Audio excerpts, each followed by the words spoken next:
মাত্র 8 বছর বয়সেই এই সুন্দর পৃথিবী ছেড়ে চলে যেতে হলো মাগুরার সেই শিশু আসিয়াকে।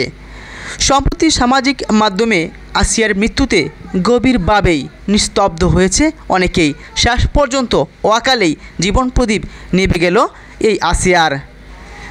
চারটি হাসপাতালে চিকিৎসকদের প্রাণান্ত চেষ্টা করেও ব্যর্থ হয়েছেন। আজ 13 মার্চ দুপুরে পৃথিবী ছাড়তে হলো 8 বছর বয়সের আসিয়াকে। বোনের বাড়িতে বেড়াতে এসে দর্শনের শিকার হয় 8 বছর বয়সী শিশু আসিয়া।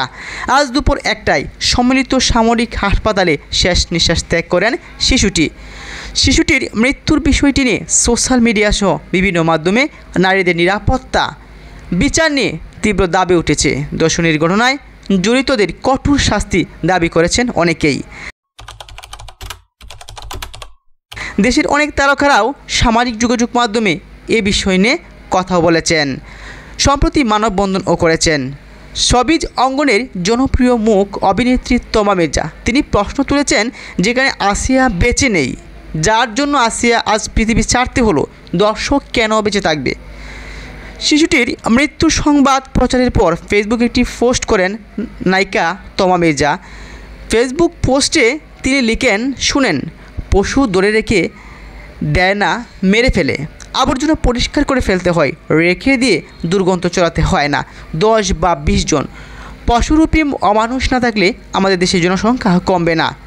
দর্শকের শাস্তির বিষয়ে অভিনেত্রী বলেন, দর্শক কেন বেঁচে থাকবে?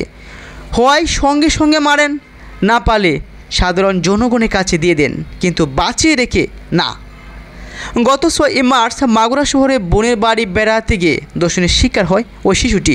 পরের দিন তাকে মাগুরা 250 শয্যা বিশিষ্ট হাসপাতালে ভর্তি করা হয়। সেখানে অবস্থার অবনতি হলে ওই দিন দুপুরেই উন্নত চিকিৎসার জন্য তাকে ফরিদপুর মেডিকেল কলেজ হাসপাতালে পাঠানো হয়। সেখান থেকে রাতেই পাঠানো হয় ঢাকা মেডিকেল কলেজ হাসপাতালে। এরপর শুক্রবার রাতে তাকে লাইফ সাপোর্টে নেওয়া হয়। সংকটাপন্ন শিশুটিকে গেল শনিবার সন্ধ্যায় ঢাকা মেডিকেল কলেজ হাসপাতালে paediatric intensive care unit PICU থেকে সম্মিলিত সামরিক হাসপাতালে স্থানান্তর করা হয়। পরদিন রবিবার শিশুটিকে CMH পেডিয়াট্রিক ICUতে নেওয়া হয়। ধর্ষণের ওই ঘটনায় শিশুর বোনের শ্বশুর, শাশুড়ি, দুলাভাই, দেবরকে গ্রেপ্তার করেছে পুলিশ। পরে 4 আসামিকে হেফাজতে জিজ্ঞাসাবাদের অনুমতিও পেয়েছে পুলিশ। অবশেষে আজ না ফেরার দেশে পাড়ি জমাতে হয়েছে সেই ছোট্ট শিশু আসিয়াকে। এর পূর্বে আমরা হারিয়েছি আয়াতকে এভাবে নির্মমভাবে, নৃশংসভাবে হত্যা করা হয়।